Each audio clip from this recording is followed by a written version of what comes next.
I did want to highlight one particular thing that I think is really important to everyone, is how frequently do you commit? Now, if you're working on, a Word document, you can just hit save every time and, you save your progress. But when you're writing code, it's a little bit harder because you're kind of in between features and some stuff's broken and some stuff's not broken and it's fixed and, you've got typos and things like that. How do you go through and manage that for code? Well, the big thing is that GitHub commits act as your history. And so what that means is that the more you can go keep of that, the better off you'll be in the event that you end up with a bug you didn't know where it came from, or you end up with a crash or anything like that, because it only saves when you hit that commit button. Now, the advice that I have always heard for this, and I really agree with it, is the phrase commit early and commit often. Great advice for GitHub. Not so great for dating, but great advice for GitHub for three main reasons here. And I really wanted to go highlight this above like anything else in the course. If you've got to take away one thing, it's the commit early and commit often for these three reasons. Number one, if you make small bite-sized commits, then it's a lot easier if you decide, hey, you want to change how you're doing something. I've written a whole lot of, 300-400 line code changes and gone through and said, wow, that change I made halfway through my 400 line code change and I, deleted something? I need that back, but I never saved it. So I've got to go undo all the way back there, if the undo history even goes back that far, or I've got to go delete and it's a whole big mess. If you go through and you commit, even if you don't end up keeping the whole thing, you have those different checkpoints to go back to, and you can go find, oh, here's that, one line of code I wanted to go pick up and put in the new version. You have that as a history. Number two, it increases the clarity of your progress. So if you're working on a team, especially on a class project team or a software engineering team at a company and you're the intern, having lots of commits tends to reflect well on you in terms of where other people are doing.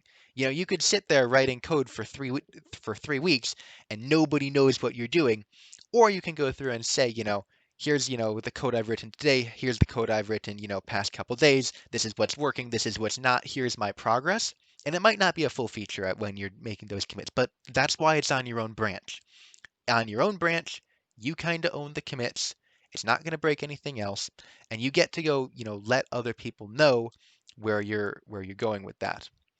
And then finally, and this is, I think the most important reason if you have to pick one, is it increases the clarity of what you did.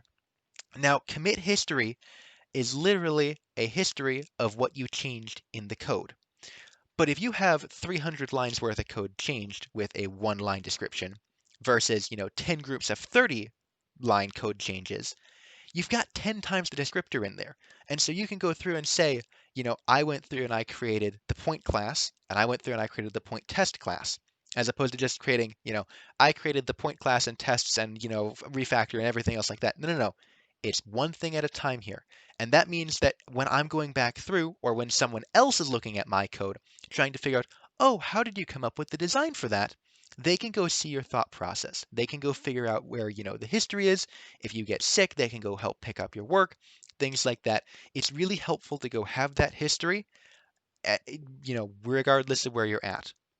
And the other thing for committing, is there such thing as committing too often? I would argue no.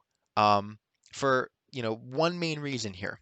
When you're on your branch, there's something called a squash and merge that GitHub does really well that takes all of the changes you've made and sticks them into one big change at the end. But each of those little commits you have in the middle is the description of that big change. So what you do is it's like, for when a new video game comes out, I'm going to use Minecraft as the example here. When a new version of Minecraft comes out, they say, it's version 14. We added X, Y, and Z. Well, that's exactly what your commit is. You have the big commit that says, I added a feature. And all of those commits you made during are your X, Y, and Z of what you added, what you changed, what you fixed to go show that history. And you have all that transparency without cluttering anything up because of that squash and merge. So in my opinion, there's no such thing as committing too many times, and I cannot stress that enough.